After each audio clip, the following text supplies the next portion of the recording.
Amigos, visitantes y seguidores de este apartado rincón del espacio-tiempo cibernético, donde el objetivo principal no es informar, sino poner a pensar, para evitar la atrofia de facultades mentales básicas para la supervivencia.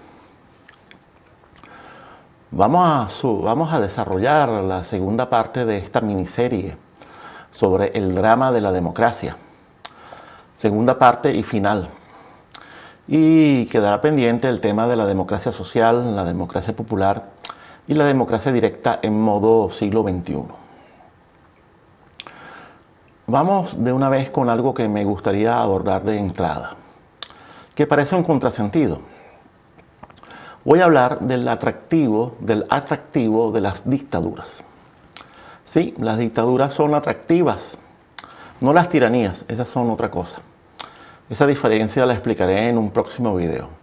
Pero las dictaduras, especialmente eso que llaman las dictaduras de derecha, pueden ser muy atractivas. Otros más comedidos las llaman regímenes autoritarios. Con respecto a eso tenemos ejemplos muy actuales, como Dubái o Singapur. Pero sobre todo tenemos ejemplos nostálgicos de verdaderas dictaduras, como la de Marcos Pérez Jiménez en Venezuela, o la de Franco en España. Señores, vamos a decirlo de una vez. Muchísima gente podría vivir muy bien bajo una dictadura. Es más, algunos plantean la dictadura como la única transición posible después de desalojar del poder a un régimen como el chavista. Porque se trata no de acabar con el chavismo, sino con el Estado que lo sustenta, con el Estado rentista y todo su ecosistema de poderes, que si no es eliminado a la vuelta de la esquina, lo tendríamos mandando de nuevo, aunque sea con otra cara. Y para esto habría que acabar antes con toda o casi toda la actual clase política. Y esto no se podría hacer en una transición democrática, llamando a elecciones lo antes posible, como predican no los más ingenuos, sino los más interesados en el gatopardismo. O sea, en que todo cambie para que todo siga igual. Pero esa dictadura de transición o régimen de facto, que yo considero que es inevitable para poder salir de este drama en el cual vivimos, ese régimen de facto podría durar años. Es más, la gente podría hasta comenzar a pedir que no termine. Y no me refiero al pueblo, me refiero, por ejemplo, a esa clase media que lo que quiere es calidad de vida y buenos gerentes, no políticos, al frente del gobierno. Ahora bien, ¿cuál es el problema?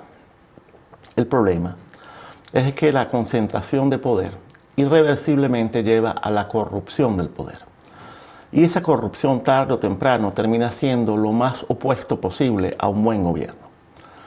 En algún momento, al usted colocar todo el poder en otro y despojarse del suyo, eso va a surtir un efecto, esperado o inesperado. Por eso es tan importante que un régimen de facto, como régimen de transición, y una vez superada la guerra de demolición contra el Estado rentista y su ecosistema de poderes, una vez superado esto, se deben reabrir las vías democráticas, una vez que se haya cumplido con ciertos objetivos precisos que deben ser de conocimiento público. No se trata de convocar a elecciones a los 6 meses, que sería un error, mejor dicho, sería una traición, pero tampoco quedarse por años o por décadas. Y ustedes se preguntarán, ¿a qué viene toda esta explicación?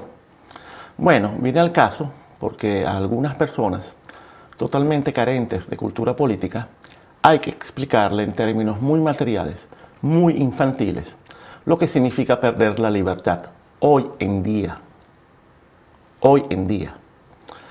Especialmente a los que añoran una dictadura y su paz, su orden, su prosperidad, sin saber que estamos en el siglo XXI y que el poder hoy en día juega de una manera muy distinta.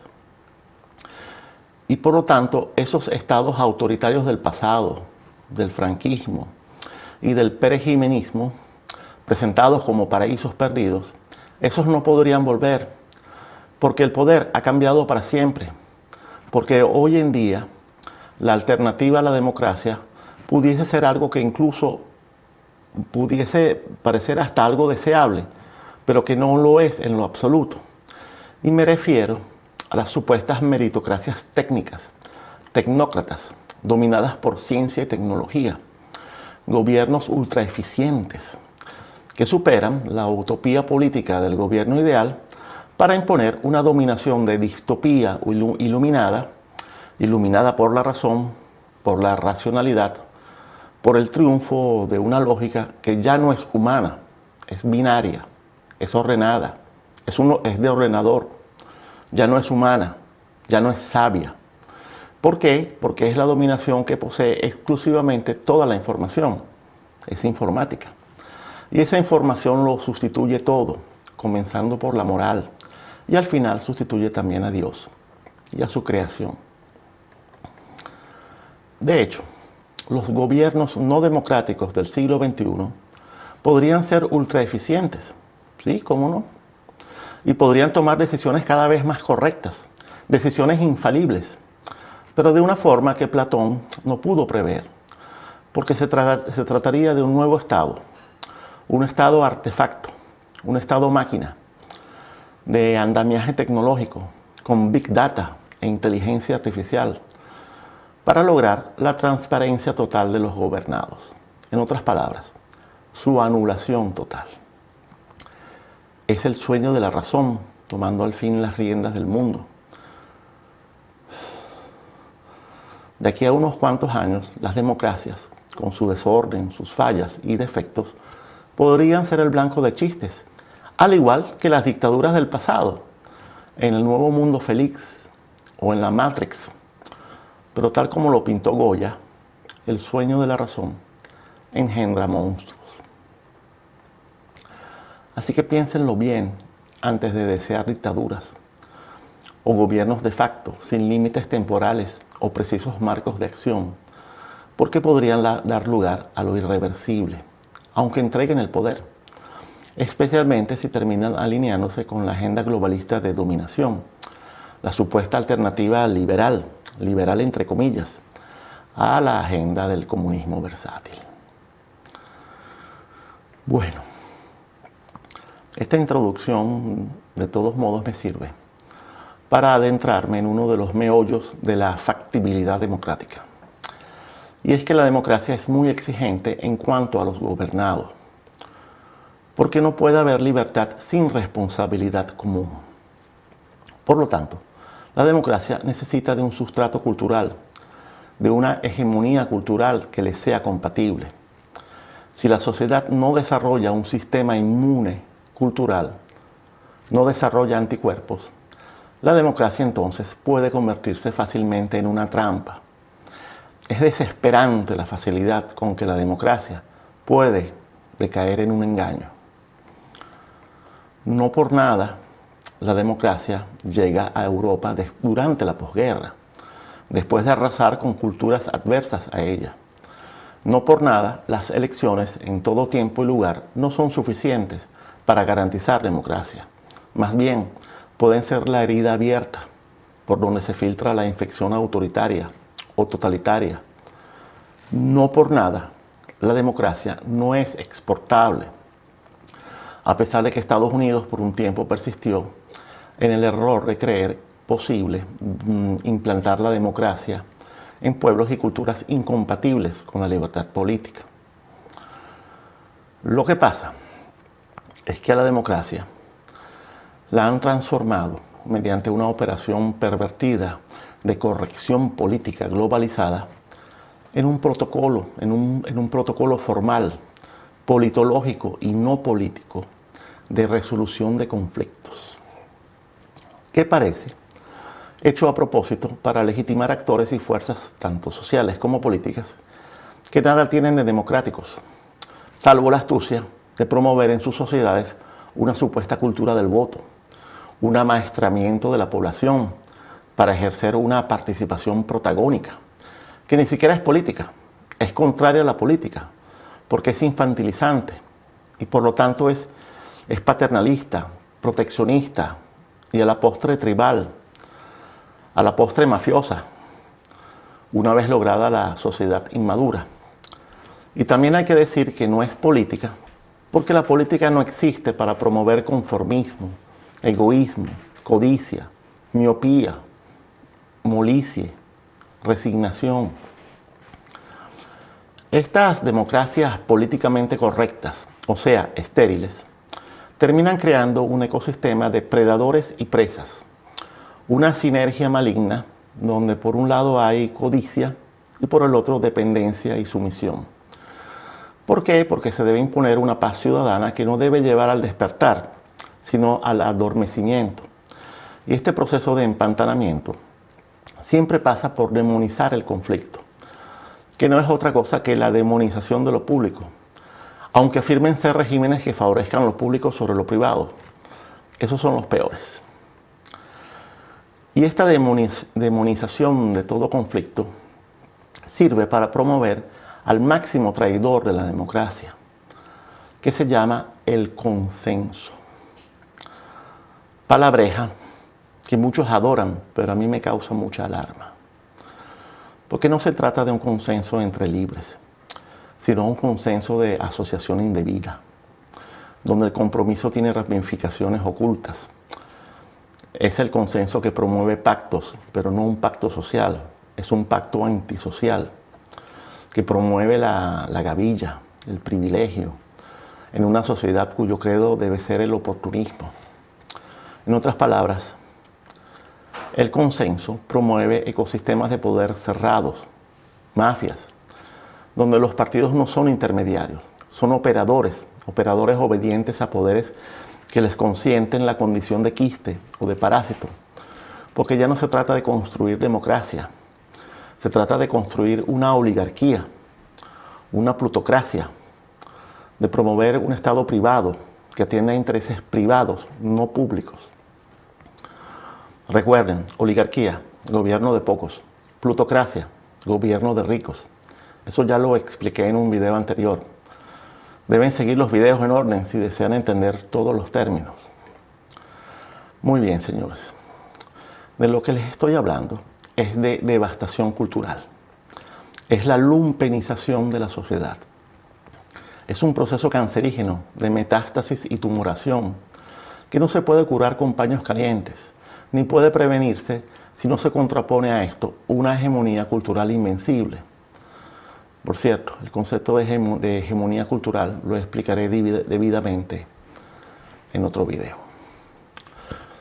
Y llegado a este punto, estoy hablando también de la corrupción en su acepción más amplia. La corrupción que no roba erarios, no roba dinero, roba instituciones completas, roba naciones enteras, que como dice el filósofo español Gabriel Albiac, es el factor realmente constituyente, el factor aglutinante de ciertos sistemas de poder que, por ejemplo, pactan la alternabilidad política, o sea que diversos partidos falsamente plurales puedan ser cuotas del deep state, para así poder alternarse en el poder sin que ocurran sobresaltos o accidentes en la repartición. Y esto es lo peor, porque todo esto puede ocurrir aunque se cumpla con el protocolo formal de democracia, según los cánones globalistas de la corrección política, los cánones de la ONU o de la Unión Europea, cánones que no certifican democracia, certifican a estados gatopardos, o sea, donde todo cambia en forma correcta para que todo siga igual en forma correcta.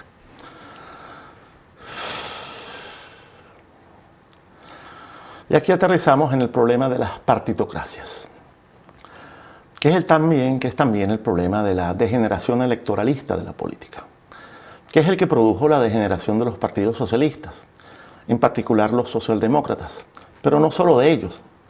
Veamos el caso de partidos como el PP español, COPEI en Venezuela, el CDU en Alemania. El problema de las partitocracias tiene que ver con la privatización paulatina del Estado, operada hoy en día por poderes fácticos locales asociados a superpoderes globales. Estoy hablando de las agendas, señores. las partitocracias son la forma correcta de gobierno preferido por las agendas globales de dominación, incluso la del comunismo versátil. A los chinos les encanta tratar como una falsa democracia, porque esto les transfiere legitimidad. ¿Entienden? Bien. La instauración de pactos de poder ocultos, cuya expresión pública son los consensos, en otras palabras, las partitocracias, son consecuencia directa de la instauración de los deep states, que cada uno en cada país constituye la interfase local con la agenda global a la que se encuentra aliado. Espero que esto esté claro. En Venezuela, el chavismo está con la agenda del comunismo versátil. La oposición de la mesa comensalista, está con la agenda globalista. Y el deep state criollo anida cómodamente en las entrañas del Estado rentista y se encuentra bajo la supervisión y control de la Fuerza Armada, que es la garante de su continuidad y a su vez coordina con Cuba, con China, con Rusia, un nuevo pacto de consenso de repartición de la torta que permita una alternabilidad gatopardiana sin contratiempos, de forma que la agenda globalista también se lleve su parte. Eso conviene a todos. Y de paso, y a ser posible, dejando fuera de todo esto a Trump, incluso a un Donald Trump dispuesto a ceder a cambio de estabilidad, de revertir la inmigración y que los Estados Unidos vuelvan a tener, aunque sea nunca como antes, cierto espacio de acción económica en Venezuela. ¿Está claro esto también? Yo ya expliqué lo que son los deep states en un video anterior, el que se titula Poderes, Superpoderes y Deep State, lo visible y lo oculto. Es el video número 2. Allí expliqué que los deep states son sistemas transversales de poder, ajenos a los vaivenes del poder político, cuyo fin es imponer una dominación, no solo nacional, una dominación más allá del presidente, del partido o de la ideología de turno, porque actúan como el respaldo o el backup del poder para anular las peripecias de la democracia, su desorden, su inestabilidad, sus trancas dialécticas y su ineficacia, pero ineficacia en el sentido de lo que esos poderes se plantean como objetivos que son ajenos a los de la voluntad popular. Ahora bien, tomando en cuenta todo este cuadro dantesco que acabo de pintarles sobre la democracia, sobre la democracia en clave de farsa, quisiera abordar dos temas que no quiero que se me escapen. El de la infantilización de la sociedad, del victimismo como infantilización, y el de la sociedad civil como expresión orgánica y también individual, que también es el problema de la civilización. Bueno, voy. Señores, de nada sirve quejarnos de los políticos si no los vigilamos. El victimismo siempre es infantil porque arroja nuestra responsabilidad en otro y por lo tanto siempre proporciona un culpable, lo cual no significa que culpables seamos todos o solamente los políticos, porque irse a esos dos extremos también refleja infantilidad. Se trata de un problema de madurez política, la cual no consiste en dejar que los políticos con burdel actúen porque ellos son los que saben. No, ese no es el problema. Es un problema de madurez y por lo tanto de infantilización.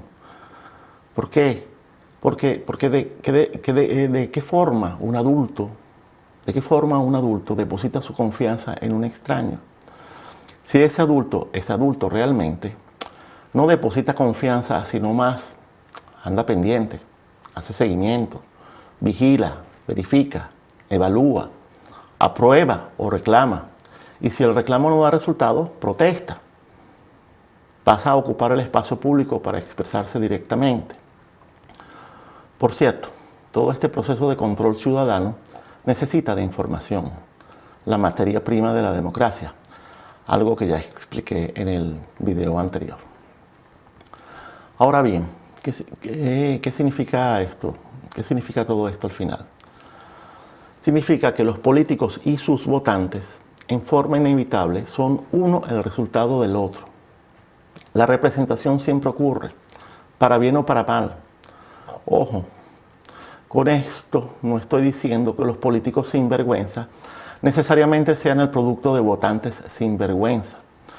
Con esto estoy diciendo que la representación como tal no asegura nada, que el problema de la representación de los padres y representantes de los niños y votantes solo tiene una resolución cultural, en el sentido de cultura política, y no hay otra.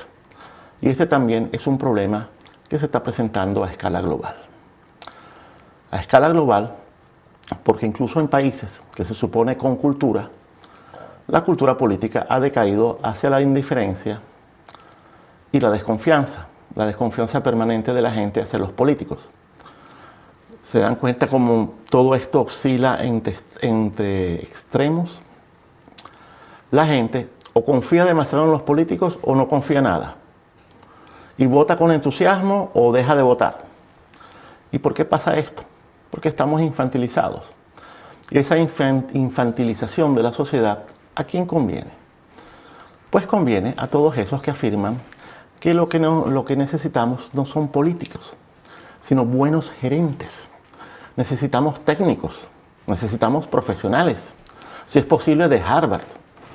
Necesitamos científicos, si es posible con premio Nobel, otra institución puramente globalista. De todos modos, fuera los políticos.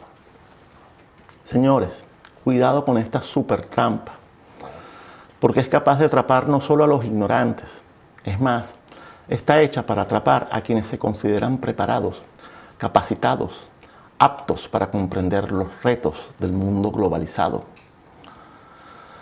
Y aquí debería entrar a un tema que ya traté en un video anterior, que es el tema de la sociedad civil, la cual siempre o casi siempre se asocia con el término organizada.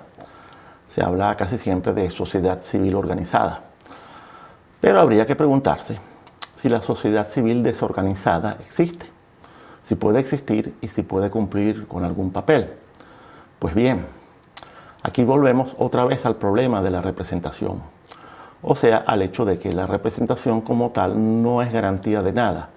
Y aquí entramos al meollo de qué es lo político, porque una cosa es la política y otro lo político.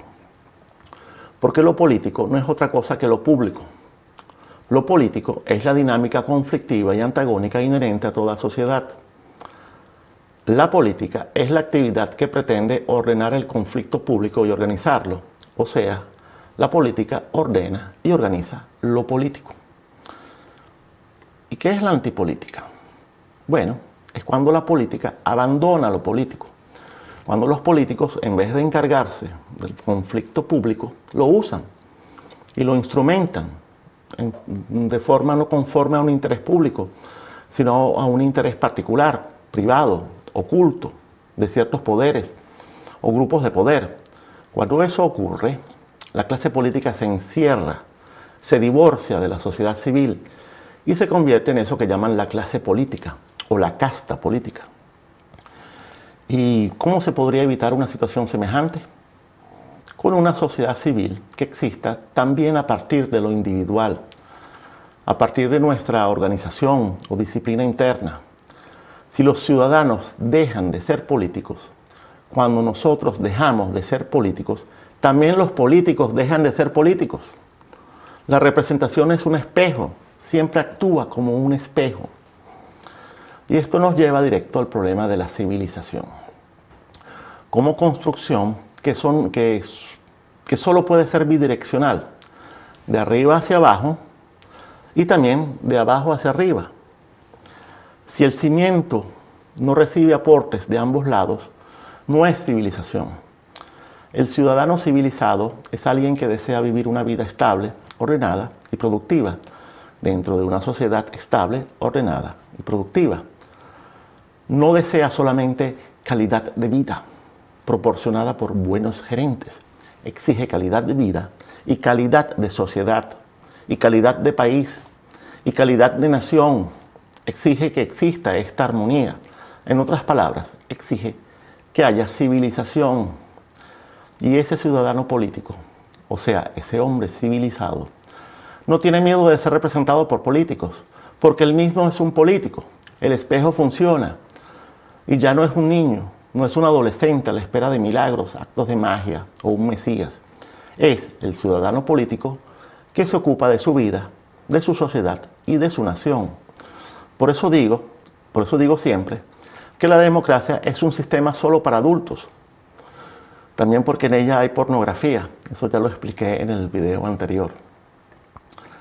Entonces, ahora me pregunto, ¿puede existir la sociedad civil sin organizaciones formales? Una sociedad civil que más que organizada sea orgánica, viviente en cada uno de nosotros. Sí puede existir. Eso es lo que había en Grecia y Roma, las cunas de nuestra civilización.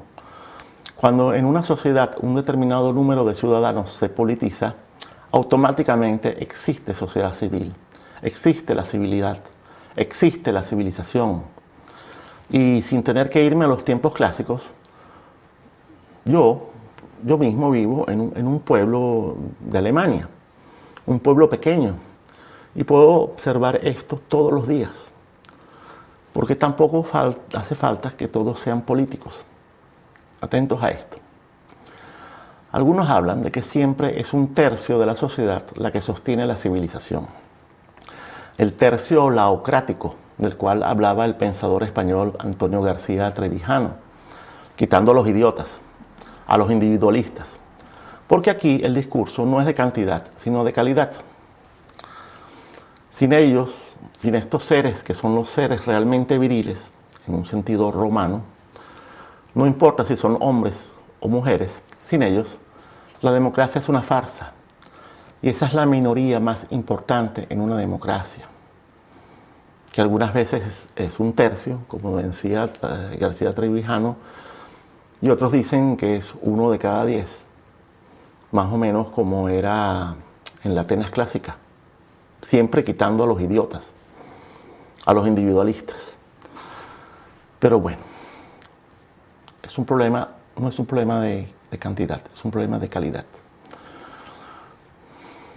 Por último, y muy importante, cuidado con esto de la democracia, porque el globalismo tiene como meta anular las democracias soberanas, las democracias nacionales, en todas partes, sustituyéndolas con gobiernos continentales, multilaterales, mundiales. Nuevo orden mundial. ¿Saben lo que significa? Significa gobierno mundial. Cuidado con infantilismos al respecto, como el infantilismo de los fanáticos de la Unión Europea, porque la pérdida de la democracia es como esa gente atolondrada, esos que quieren vivir en un mundo sin fronteras. Muy bien, a esos bobos les digo que las fronteras son vitales desde que el mundo es mundo. Son vitales para nuestra supervivencia, porque en un mundo sin fronteras, usted nunca podría escapar para refugiarse en otro país, como hemos hecho los venezolanos. Piénsenlo, piensen bien en esto. Bien, es todo por hoy. Muchas gracias por la atención. Cuídense de los que quieren una jaula única mundial. Nos veremos muy pronto. Hasta luego.